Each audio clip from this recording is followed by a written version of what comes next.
তিথি চুপচাপ দাঁড়িয়েছিল, তার চোখে এক অদ্ভুত গাম্ভীর্য।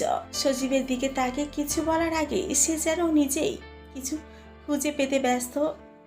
এ সময় সজীব তার পাশে এসে দাঁড়ালো। কিছুক্ষণ নীরবতা, তারপর তিথি মৃদু স্বরে বলল, তুমি আমাকে আজকে একদমই দেখছো না কেন? কেন তুমি আমার দিকে তাকাও না? তুমি তো আমাকে ভালোবাসো না, পছন্দ করো না, তাহলে তোমার দিকে তাকিয়ে আমি কি করব বলো? তিথি তার চোখের কোণ দিয়ে সজীবকে এক দৃষ্টিতে দেখল। তার মধ্যে কিছুটা বিরক্তি, কিছুটা কষ্ট ফুটে উঠল। তবে ঠিক সেই মুহূর্তে তার চোখের কোণে এক অদ্ভুত কোমলতা ঢুকে গেল, যেন সজীবই তার একমাত্র প্রিয় ব্যক্তি। ভালোবাসি তো, এটা বোঝো না তুমি? কখন বুঝবে তুমি? হ্যাঁ, একবার হলেও কি মনে হয়েছে আমার দৃষ্টি তোমার জন্য কিছু হতে পারে? সজীব খানিকটা চুপ করে গেল। তার চোখে এক ধরনের শূন্যতা ফুটে উঠল। তবে মুখে ঠান্ডা হাসি রেখে বলল, হুম, ভালোবাসো। কিন্তু তুমি কি কখনো ভাবছো আমি তো অনেক কিছুই বুঝি না, হয়তো কখনো বুঝে উঠতে পারি না, বা হয়তো এমন কিছু ঘটবে না যেটা আমাকে তোমার কাছে ফিরিয়ে নিয়ে আসবে। তিথি অবাক হয়ে তার দিকেই তাকালো। এক মুহূর্তের জন্য মনে হলো সে কি কিছু বলতে চেয়েছে, তবে বলল না। তারপর একটু গম্ভীর হয়ে বলল, আজ আমি শাড়ি পরেছি, তুমি কি খেয়াল করেছো? আসার সময় সবাই আমার দিকে অবাক হয়ে তাকাচ্ছিল, কিন্তু তুমি তুমি একমাত্র যে আমার দিকে তাকাওনি। এই কথাগুলো সজীবের মনে গভীর দাগ কাটলো। সে চুপচাপ হয়ে গেল, যেন মনে মনে কিছু একটা বুঝতে পারছে, কিছু একটা উপলব্ধি করছে।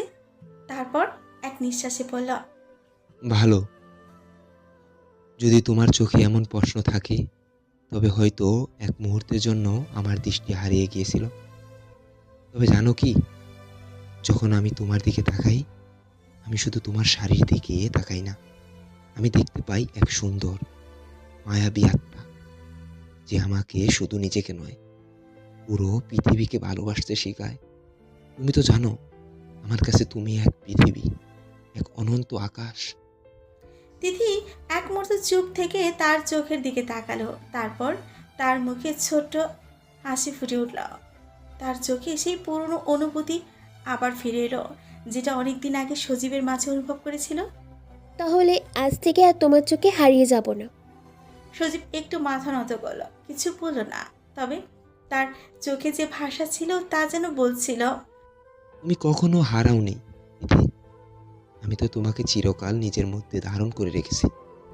এই মুহূর্তে সজীব ও তিথির মধ্যে যে সম্পর্কের গভীরতা ও স্নিগ্ধতা চলে আসছে, তা যেন তাদের হৃদয়ের ভেতরে এক অনন্য বন্ধন তৈরি করেছে। গল্পটি শুধু তাদের সম্পর্কের কথা বলছে না, বরং মানুষের আবেগ, ভালোবাসা এবং একে অপরের প্রতি অগাধ বিশ্বাসের কথা বলছে। তিথি সজীবের দিকে আরো এক পা এগিয়ে গিয়ে তার হাত ধরে বলল, তুমি আমার পৃথিবী সজীব, আমি তোমার পাশে যতদিন বেঁচে আছি আমি জানি আমরা একে অপরের হয়ে থাকবো। তিথি, আমি কখনো তোমাকে ছেড়ে যাব না। তুমি তো আমার হৃদয়ের অক্ষয় স্থান, যেখানে আমার ভালোবাসা চিরকাল থাকবে।